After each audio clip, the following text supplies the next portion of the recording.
ሲወለዱ ጀምሮ እግራቸው መሬት ረግጦ የማያውቅ አፈር ምን እንደሆነ በውል የማይረዱ ነገር ግን የሚያስፈራውን የውሃ ማዕበል እንደ እናት እቅፍ አድርገው የሚኖሩ የሰው ልጆች አሉ ብትባሉ ታምኑ ይሆን? በእርግጥም እኛ የየብስ ሰዎች ነን። አፈር ለውሰን በድንጋይ ላይ ድንጋይ ደርበን በጽኑ መሰረት ላይ ቤታችንን እንገነባለን።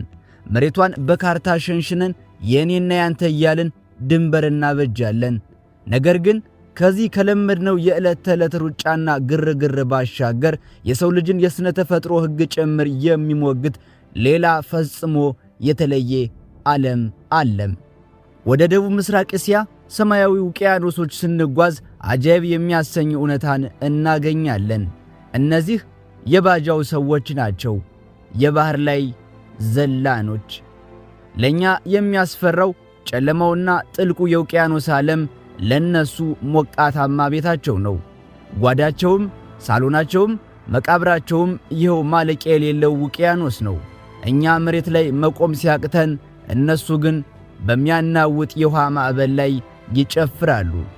መሬት ለነሱ ልክ እንደ ባዕድ ሀገር ናት። የዕድሜ ልክ ኑሯቸውን ሞታቸውንም ጭምር በውሃ ላይ ያሳልፋሉ። ዛሬ ካርታ ወደማይሰራለት ድንበር ወደሌለውና የሰው ልጅ ከተፈጥሮ ጋር ፍጹም ተዋህዶ ወደሚኖርበት ወደዚህ ምስጢራዊ ዓለም አብረን እንጓዛለን። ይህንን አስገራሚ ጉዞ ከመጀመራችን በፊት ግን ቪዲዮውን አሁኑኑ ላይክ በማድረግ የዚህን ድንቅ ጉዞ አጋር ይሁኑ። ቻናላችንን ሰብስክራይብ ያላደረጋችሁም ቤተሰብ እንድትሆኑ በታላቅ አክብሮት እንጋብዛለን። ለመሆኑ ይህንን ታሪክ ከየትኛው የዓለም ጥግ ሆናችሁ እየተከታተላችሁ ነው? ኮመንት ላይ ጻፉልን። አሁን የጉዞ ቀበቷችሁን ጠበቅ አድርጉና ወደ ጥልቁ ዓለም አብረንና ኮብኩብ። የሰው ልጅ ለኑሮ ምን ያህል ስፋት ያለው ቦታ ያስፈልገዋል? እኛ የየብስ ሰዎች ቪላ እንገነባለን፣ ሰፊ ግቢ እናጥራለን፣ ጎዳና፣ ሳሎን ብለን ክፍሎችን በየአይነቱ ከፋፍለን እንኖራለን። የባጃው ሰዎች እውነታ ግን ከዚህ ፈጽሞ የተለየ ነው። መላው ዓለማቸው ሌፓ ሌፓ በምትባል በእጅ በተጠረበች አንዲት ጠባብ ጀልባ ላይ የተወሰነ ነው። ይህች ጀልባ ለነሱ እንዲሁ የእንጨት ክምችት ወይም መጓጓዣ ሳትሆን መላው ሕይወታቸው የሚፈስባት አነስተኛ ዓለም ናት። ሳሎናቸውም መኝታ ቤታቸውም ማዕድ ቤታቸውም ይህችው ጠባብ ስፍራ ናት። ቦታዋ ጠባብ ብትሆንም የቤተሰቡ ፍቅርና መተሳሰብ ግን ከስሯ እንደሚንጠባልለው ውቅያኖስ ሰፊና ጥልቅ ነው። ንጋት ሲቀድ ፀሐይ ብርሃኗን በውሃው ላይ ስትረጭ የባጃው እናቶች በጀልባው ጫፍ ላይ ሆነው የቀኑን የመጀመሪያ ሥራ ይጀምራሉ። ለነሱ ዘመናዊ ማቀዝቀዣ ወይም ሱፐርማርኬት አያስፈልጋቸውም። ጓዳቸው ራሱ ማለቂያ የሌለው ውቅያኖስ ነውና ከባህሩ ያወጡትን ትኩስ ዓሣ እዚያው ጀልባዋ ላይ አነስተኛ እሳት አንድደው ሲጠብሱ የሰው ልጅ ከተፈጥሮ ጋር ያለው ቀጥተኛና ያልተቆራረጠ ግንኙነት ፍንትው ብሎ ይታያል። የዕለት ጉርስን ከእናት ተፈጥሮ እጅ በቀጥታ የመቀበል ልዩ ጸጋ አላቸው። ከዚህም በላይ እጅግ የሚያስገርመው የሕፃናቱ ጉዳይ ነው። በእኛ ዓለም አንድ ሕፃን መጀመሪያ ዳዴ ማለት ከዚያም መሬት ረግጦ መራመድ ይጀምራል። በባጃው ማኅበረሰብ ውስጥ ግን የሕይወት ቅደም ተከተል የተለየ ነው። አንድ የባጃው ሕፃን እግሩ መሬት ረግጦ መራመድ ከመጀመሩ በፊት በውሃ ውስጥ መዋኘትን ይለምዳል። ውቅያኖሱ ለእነዚህ ሕፃናት ልክ እንደ መጫወቻ ሜዳ ነው። ገና በለጋ ዕድሜያቸው ከውሃው ጋር ስለሚዋሃዱ የዓይናቸው ጡንቻዎች በጨው ውሃ ውስጥ ጥርት አድርገው ማየት እንዲችሉ ሆነው ይለማመዳሉ። ተፈጥሮ ለሰው ልጅ የምትሰጠው የመላመድ አቅም ከዚህ በላይ አስገራሚ ማሳያ ሊኖረው አይችልም። አፈጣጥራቸው ራሱ የባህሩን ጸባይ ወደ መምሰል ተቀይሯል። ይህ ጥልቅ ቁርኝት በስተመጨረሻ አንድ አስገራሚ ተቃርኖን ፈጥሯል። እኛ የየብስ ሰዎች ጀልባ ላይ ወጠን ማዕበሉ ሲያናውጠን የባህር ሕመም ያጋጥመናል፣ ያዞረናል፣ ሚዛናችንን እንስታለን። የባጃው ሰዎች ግን ሙሉ ዕድሜያቸውን በሚወዛወዝ ውሃ ላይ ስላሳለፉ ወደ ደረቅ መሬት ሲወጡ ልክ እንደኛ አይነት ስነ ልቦናዊና አካላዊ መረበሽ ይሰማቸዋል። መሬቱ የረጋና ጽኑ ቢሆንም የነሱ አእምሮ ግን መሬቱ የሚንቀሳቀስ የሚወዛወዝ ይመስላቸዋል። ይህንን የየብስ ህመም ወይም ደግሞ ላንድ ሲክነስ ይሉታል። ይህ የሚያሳየው ስጋና ደማቸው አእምሮና መንፈሳቸው ከባህሩ ጋር ምን ያህል እንደተዋሃደ ነው። እነሱ በእርግጥም የተፈጠሩት ለየብስ ሳይሆን ለሰፊው ሰማያዊ የውሃ ዓለም ነው።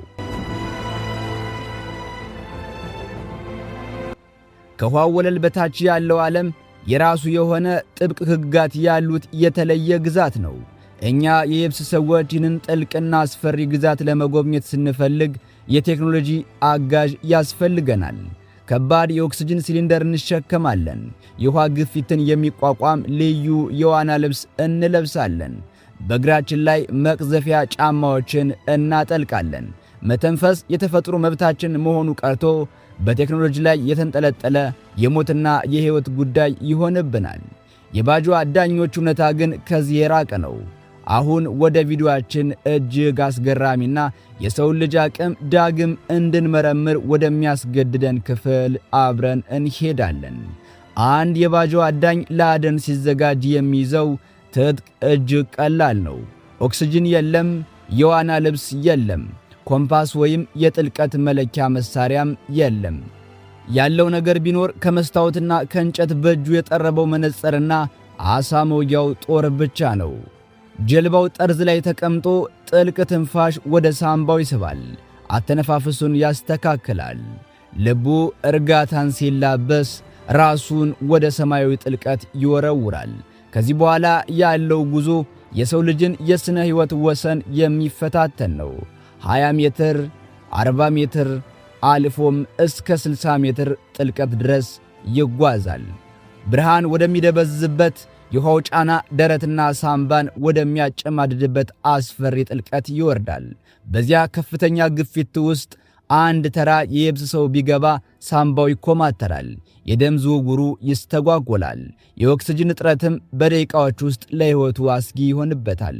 የባጆ አዳኝ ግን ልክ አርሶ አደር ማሳው ላይ አረም እንደሚያርም ወይም እረኛ ሜዳ ላይ ከብቶቹን እንደሚጠብቅ በዚያ አስፈሪ የውቅያኖስ ወለል ላይ በቀስታ እየተራመደ ለደቂቃዎች ዓሣ ያድናል። ይህ ድርጊት ተአምር ይመስላል፣ ነገር ግን ከጀርባው ጥልቅ የሆነ ሳይንሳዊ ምስጢር አለው። ይህ እንዴት ሊሆን ቻለ? የሰው ልጅ አካል ይህንን ያህል ጫና እንዴት ሊቋቋም ቻለ? ለዓመታት በባጆው ሰዎች ላይ ምርምር ያደረጉ ሳይንቲስቶች አንድ አስደንጋጭ ግኝት አቅርበዋል። ሚስጥሩ ያለው የውጭ አካላቸው ላይ ሳይሆን በውስጥ የሰውነት ክፍላቸው ላይ ነው ብለዋል። የባጆው ሰዎች ጣፊያ ከሌላው የዓለማችን ሕዝብ በአማካኝ በ50 በመቶ የሰፋና እያደገ ነው። በሕክምናው ሳይንስ ጣፊያ በደማችን ውስጥ ኦክስጅን የተሸከሙ ቀይ የደም ሴሎችን አከማችቶ የሚይዘው የሰውነት ክፍል ሲሆን አንድ የባጆ አዳኝ ወደ ጥልቁ ውቅያኖስ ሲወርድ ሰውነቱ የኦክስጅን እጥረት እንዳጋጠመው ይገነዘባል። በዚህ ጊዜ ያረገዘው ጣፊያው ይጨመቅና ተጠራቅሞ የነበረውን ከፍተኛ መጠን ያለው የኦክስጅን ክምችት ወደ ደም ስሮቹ ይረጨዋል። በሌላ አገላለጽ የባጆው ሰዎች ልክ እንደ ዘመናዊ ጠላቂዎች የኦክስጅን ሲሊንደር በጀርባቸው አዝለው ሳይሆን በተፈጥሮ ባዮሎጂካል የኦክስጅን ማጠራቀሚያ በሆዳቸው ይዘው ነው የሚወለዱት። ይህ የአንድ ጀንበር ተአምር አይደለም። ይልቁንም ለሺህ ዓመታት አያት ቅድመ አያቶቻቸው በውሃ ላይ በመኖራቸው ተፈጥሮ ራሷ የሰጠቻቸው የዝግመተ ለውጥ ወይም ኢቮሉሽን ስጦታ ነው። የሰው ልጅ ከአካባቢው ጋር ለመኖር ሲል አካሉን ጭምር እንዴት እንደሚቀርጽና እንደሚያስተካክል ከባጆው ሰዎች የተሻለ ሕያው ማስረጃ በምድር ላይ ማግኘት የሚቻል አይመስልም። ተፈጥሮን ለተጠጋት ተፈጥሮም አካሏን ታካፍለዋለች። እኛ የዘመኑ ሰዎች ከተፈጥሮ ጋር ያለን ግንኙነት የጥቅም ብቻ ነው። ዛፍን የምናየው ለጣውላነት፣ ወንዝን የምናየው ለኃይል ማመንጫነት፣ መሬትን የምናየው ለግብርና ነው። ለባጆው ሰዎች ግን እውነታው ከዚህ የተለየ ነው። በባጆው ባህል ውስጥ ውቅያኖስ ዝም ብሎ የጨው ውሃ ክምችት አይደለም። ሕያው ነፍስ ያለው የሚሰማ የሚያኮርፍና የሚባርክ ታላቅ እናት ነው። እያንዳንዱ ማዕበል፣ የባህሩ ሞገድ አልፎም የሚያጠምዱት ዓሣ ሳይቀር የራሱ የሆነ የመንፈስ ትስስር አለው ብለው በጽኑ ያምናሉ። ለባህሩ ጥልቅ የሆነ አክብሮት አላቸው። ምክንያቱም ከሱ ተለይተው ሕይወት እንደሌላቸው ጠንቅቀው ያውቃሉና። የማህበረሰቡ መዋቅር የተገነባው በእኔነትና በፉክክር ላይ ሳይሆን በእኛነትና በመረዳዳት ላይ ነው። በባጃው መንደር ውስጥ ሀብት የማከማቸት ጽንሰ ሐሳብ የለም። ዛሬ ጥሩ አደን ያገኘ ሰው ያላገኘውን ጎረቤቱን ያስባል፣ ያገኘው ላላገኘው ያካፍላል። ምክንያቱም ነገ የባህሩ ጸጋ ለማን እንደሚዘንብ ማንም አያውቅምና። የነሱ ባንክና መድን የራሳቸው የጋራ ፍቅርና መተሳሰብ ነው። ይሁን እንጂ ይህ ለሺህ ዓመታት ሳይበረዝ የኖረ ጥንታዊና ሰላማዊ አኗኗር ዛሬ ከዘመናዊ ዓለም የገዘፈ አደጋ አጥልቶበታል። እኛ ሰለጠንን የምንል የየብስ ሰዎች የፈጠርነው የፕላስቲክና የብክለት ቆሻሻ መዘዙም የደረሰው በእነዚህ ንጹህ የባህር ልጆች ላይ ነው። በዓለም ላይ እየጨመረ የመጣው የባህር ብክለት ውቅያኖስን እየመረዘው ነው። የባጃው ሰዎች መረብ ሲጥሉ እንደ ቀድሞው የአሳ መንጋ ሳይሆን ከየብሱ ዓለም የተወረወሩ የፕላስቲክ ጠርሙሶችንና ቆሻሻዎቹን ማውጣት ጀምረዋል። አሳዎቹ ንጹህ ውሃ ፍለጋ ከመኖሪያቸው ራቁ። ይህ ደግሞ አደኑን እጅግ አስቸጋሪ አድርጎባቸዋል። የሰዎች ስግብግብነት የባጃውን ሲሳይ እየነጠቃቸው ነው። ሌላው ፈተና ደግሞ ፖለቲካዊ ነው። የሰው ልጅ መሬትን ከፋፍሎ አልበቃ ብሎት አሁን ደግሞ በባህር ላይ የማይታዩ የድንበር መስመሮቹን አሰመረ። የዘመናዊ ዓለም ሕጎችና የየሀገራቱ የባህር ክልል ጥበቃዎች ለዘላኖቹ ትልቅ እንቅፋት ሆነዋል። የባጃው ሰዎች ድንበርና ፓስፖርት አያውቁም። ዓለማቸው ውቅያኖስ ብቻ ነበር። ዛሬ ግን የጥበቃ ጀልባዎች እያስቆሟቸው ከዚህ ማለፍ አትችሉም በሚል ክልከላ በዝቶባቸዋል። ከዚህ ሁሉ በላይ ግን የባጃው ማህበረሰብን ህልውና የሚፈታተነው የትውልድ ሽግግር ነው። የከተማው ደማቅ መብራት፣ የዘመናዊ ትምህርትና የቴክኖሎጂ አጓጊነት የባጃው ወጣቶችን እያማለለ ይገኛል። ብዙዎቹ የተሻለ ሕይወትና ትምህርት ፍለጋ ከሚወዛወዘው ጀልባቸው እየወረዱ ወደሚያዞረው የየብስ ከተማ እየፈለሱ ነው። ጥልቁን ውቅያኖስ ያለ ኦክሲጅን የመጥለቅ ጥበብ ከአባቶች ወደ ልጆች መተላለፉ እየቀነሰ ነው። ያለምንም ማጋነን ዛሬ እያየነው ያለነው የሰው ልጅ ታላቅ የዝግመተ ለውጥ ታሪክና እጅግ ድንቅ ባህል የመጨረሻ ምዕራፎችን ሊሆን ይችላል። የባጃው ሰዎች በኋላ መኖርን አሸንፈው ነበር። ነገር ግን ዘመናዊውን ዓለምና ጫናውን ማሸነፍ ይቻላቸው ይሆን? ይህ ከባድ የዘመናችን ጥያቄ ነው። የባጃው ሰዎች ታሪክ የሰዎች አኗኗር ዘገባ ብቻ አይደለም። ይልቁንም የሰው ልጅ የተፈጥሮን ከባድ ፈተና ተላምዶ ማሸነፍና ከተፈጥሮ ጋር አንድ ሆኖ መኖር እንደሚችል የሚያሳይ ሕያው ምስክር ነው። የነሱ ታላቅነት በውሃ ውስጥ መተንፈስ መቻላቸው ወይም ለደቂቃዎች የውቅያኖስን ግፊት ተቋቁመው መቆየታቸው ብቻ አይደለም። ትልቁ ጥበባቸው እኛ የየብስ ሰዎች ያጣነውን ታላቅ ምስጢር ማግኘታቸው ነው። ከተፈጥሮ ጋር ሳይጋጩ በሰላም ተስማምቶ መኖር። ዛሬኛ የምንኖርባት ዓለም በተፈጥሮ ሚዛን መዛባትና በሰው ሰራሽ ቀውሶች እየታመሰች ነው። በየቀኑ ስለ ጎርፍ፣ ስለ ድርቅ፣ ስለ በረዶ መቅለጥና ስለ አየር ንብረት መበከል እንሰማለን። የባጃው ሰዎች ግን አንድ ትልቅ የሕይወት ፍልስፍና በተግባር ያስተምሩናል። ተፈጥሮን ካከበርናት፣ ስርዓቷን ከጠበቅን፣ እንደ እናት ካየናት፣ እሷን በምላሿ እቅፏን ከፍታ ማለቂያ የሌለውን ሕይወት ትሰጠናለች። ባህሩ ለባጃው ሰዎች ጠላት ወይም አስፈሪ አውሬ ሳይሆን ሩሩህ አጋር የሆነው ለዚህ ነው። ሆኖም ይህ የሰው ልጅና የተፈጥሮ ውብ ቁርኝት መጨረሻው ምን ይሆን? የሺህ ዓመታት ታሪክ ያላቸው ኦክሲጅን በጣፊያቸው አምቀው ጥልቁን የሚዳስሱት እነዚህ የባህር ነገሥታት ታሪክ ለቀጣዩ ትውልድ ተጠብቆ ይቆይ ይሆን? ወይስ ዘመናዊነት በሚባለው ሁሉንም ነገር አንድ አይነት በሚያደርገው የለውጥ ማዕበል ተመቶ ልክ እንደ ባህር አረፋ ብን ብሎ ይጠፋል? ይህ ጥያቄ የባጃው ሰዎች የህልውና ጥያቄ ብቻ ሳይሆን የሁላችንም የሰው ልጆች ጥያቄ ነው። ስሮቻችንን ቆርጠን ከተፈጥሮ ጋር ያለንን ትስስር አቋርጠን እስከ የት ድረስ መሄድ እንችላለን? ውድ አድማጭ ተመልካቾቻችን፣ እናንተስ የባጃው ሰዎች ስላላቸው ስለዚህ ድንቅ የተፈጥሮ ስጦታና አኗኗር ዘይቤ ምን ተሰማችሁ?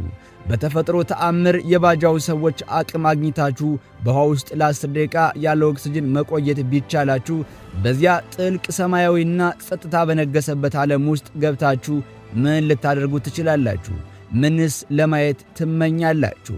ሐሳባችሁንና ምናባችሁን ከታች በኮመንት መስጫው ላይ አጋሩን። እያንዳንዷን ሐሳብ በጉጉት እናነባለን። ቪዲዮ ከተመቻችሁ ላይክ ማድረግ እና ደግሞም ለሌሎች በማጋራት ይህንን ድንቅ የተፈጥሮና የሰው ልጅ ታሪክ አብረን እናስተዋውቅ። የቻናላችን ቤተሰብ ካልሆናችሁ ሰብስክራይብ ማድረጋችሁን አትዘንጉ። እስከ መጨረሻው አብራችሁን ስለነበራችሁ ከልብ እናመሰግናለን። በሚቀጥለው ሌላ እጅግ አስገራሚ የዓለማችን ዘጋቢ ፊልም ይዘንላችሁ እስከምንቀርብ ድረስ በያለንበት የምድር ጫፍ ቸር እንሰንብት።